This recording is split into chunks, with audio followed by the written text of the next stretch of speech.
তোমরা মা ও মেয়ে অনেক পরিশ্রম করে এই ঘাসের বাড়িটি বানিয়েছো, তাই তোমাদের পরিশ্রম কখনোই বৃথা যাবে না। এই ঘাসের বাড়িতে তোমরা জাদুকরি অনেক খাবার, অনেক ধনরত্ন পেয়ে যাবে। ঘরেই থাক মা, বাইরে অনেক বৃষ্টি হচ্ছে।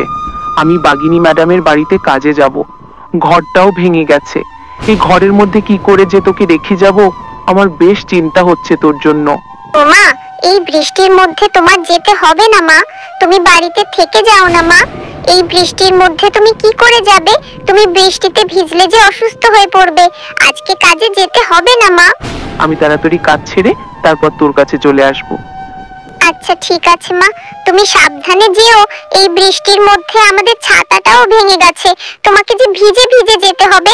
তুমি কিন্তু সাবধানে যেও মা। এই শেফা, এত দেরি করলি কেন রে?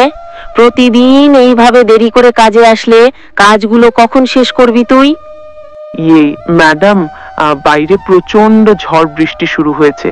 মেয়েটাকে একা একা বাড়িতে রেখে এসেছি, আর তারপর পথে এত বৃষ্টি ছিল, এই জন্য আসতে দেরি হয়েছে। আপনি চিন্তা করবেন না, আমি সময় মতন সব কাজ ছেড়ে ফেলবো।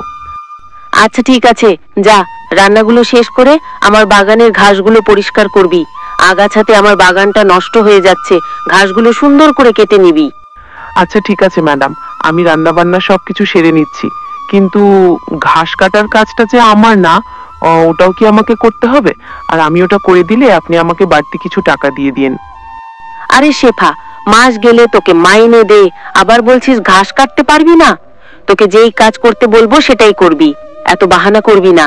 এখান থেকে যা, তুই আমাকে আর জ্বালাবি না, আর কথা বাড়াবি না। বাগিনী ম্যাডাম, আমি আপনার বাগানের সব ঘাস পরিষ্কার করে দিয়েছি, আর আপনার সব কাজও সেরে ফেলেছি। এখন আপনি আমাকে যদি কিছু টাকা দিতেন। আরে শেফা, কিসের টাকা চাইছিস? মাস এখনো শেষ হয়নি। আমি জানি ম্যাডাম, মাস এখনো শেষ হয়নি, কিন্তু আমার ঘরের চালাটা যে ভেঙে গেছে, মেয়েটাকে নিয়ে বৃষ্টির মধ্যে থাকতে খুব কষ্ট হচ্ছে। আপনি যদি কিছু টাকা দিতেন তাহলে ঘরে চালাটা সারার ব্যবস্থা করতাম। আপনি মাস শেষ হলে আমার বেতন থেকে কিছু টাকা কেটে রাখবেন। না রে শেফা, আমার কাছে কোনো টাকা নেই। মাস শেষ হলেই টাকা পাবি। আমি তো আর তোর জন্য টাকা নিয়ে বসে থাকি না যে তুই টাকা চাইলেই আমি তোকে দিয়ে দেব। এত দেরি করলে কেন মা? হ্যাঁ রে মা, বাগিনী ম্যাডামের বাড়িতে আজকে অনেক কাজ ছিল, তারপর বৃষ্টির জন্য যেতেও দেরি হয়েছে। তো খুব কষ্ট হয়েছে, তাই না? আমি এখন এসে গেছি, আর কোনো ভয় নেই। মা, আমি অনেক ভয় পেয়েছি। দেখো না বাইরে কত বিদ্যুৎ চমকাচ্ছে, আর তোমার গাটাও তো ভিজে গেছে মা। তুমি তাড়াতাড়ি তোমার গাটা মুছে নাও, আমার খুব খিদে পেয়েছে মা। আমার লক্ষ্মী মেয়েটা, আমার কত খেয়াল রাখিস। ওকে আমার একা রেখে যেতে খুব কষ্ট হয় রে মা, কিন্তু কি করব বল? যদি কাজে না যাই তাহলে তো মা ও মেয়ে না খেয়ে মরতে হবে। আচ্ছা ঠিক আছে মা, চলো চলো আমরা খেয়ে দিয়ে ঘুমিয়ে পড়ি। তোমার শরীরটাও তো ক্লান্ত, সারাদিন কত কাজ করেছো। মা, ও মা, দেখো না আমাদের ঘরের চালাটা ফুটো হয়ে কত পানি পড়ছে। হ্যাঁ রে মিনা, তুই তো ঠিকই বলেছিস।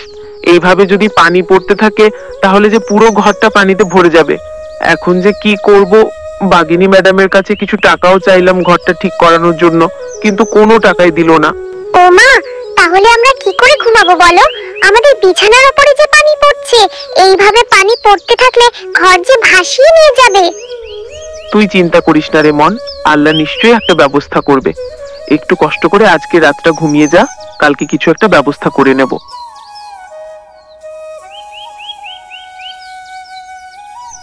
বাগিনী ম্যাডাম, বড্ড বিপদে পড়ে আপনার কাছে এসেছি। কাল রাতে ছোট্ট মেয়েটাকে নিয়ে ঘুমোতে পারিনি, বৃষ্টির পানিতে আমার ঘরটা ভিজে গেছে। আমি তো আপনার কাছে কাজের টাকাই চাইছি। ম্যাডাম, আপনি আমাকে অল্প কিছু টাকা দিয়ে দিন, আমি শুধু ঘরের চালাটাই ঠিক করতে চাই।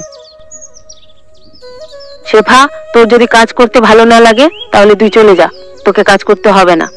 ভাত ছিটালে কাকের অভাব হবে না, আমার বাড়িতে কাজের লোকের অভাব পড়বে না। মাস না হলে আমি কোনো টাকা দিতে পারবো না, মাস শেষ হলে তখন তোকে দেব। ঠিক আছে ম্যাডাম, আমি আর আপনার কাছে টাকা চাইবো না।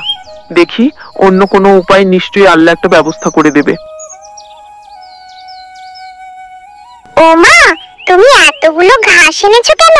এই ঘাস দিয়ে তুমি কি করবে মা? আমাদের নেই তাহলে?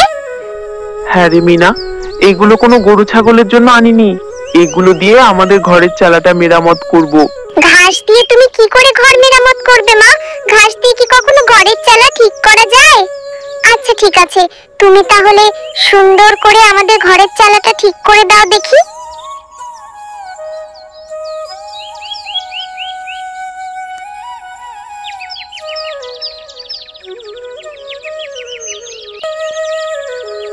ওমা, দেখো দেখো, তোমার বানানো এই ঘাসের বাড়িটা কত সুন্দর, মনে হচ্ছে এক কাল্পনিক রাজপ্রাসাদ। এত সুন্দর বাড়ি আমি কোনোদিনও দেখিনি।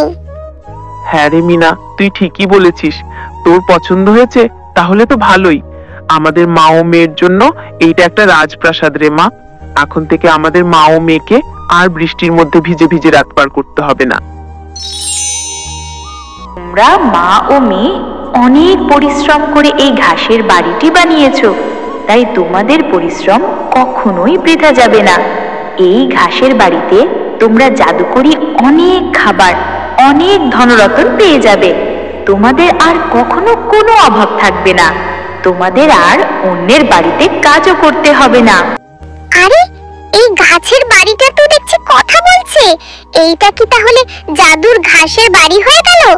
তাহলে তো ভালোই হয়েছে, নিশ্চয়ই আল্লাহ আমাদের উপর দয়া করেছে, আমাদের মা ও মেয়েকে আর কষ্ট করতে হবে না। হ্যালো বন্ধুরা, গল্পটি যদি ভালো লেগে থাকে চ্যানেলটিকে সাবস্ক্রাইব করে দাও এবং পাশে থাকা বেল আইকনটিতে প্রেস করে দেও। আর প্রতি সপ্তাহে নতুন নতুন ভিডিও দেখার জন্য আমাদের পাশেই থেকো। ধন্যবাদ।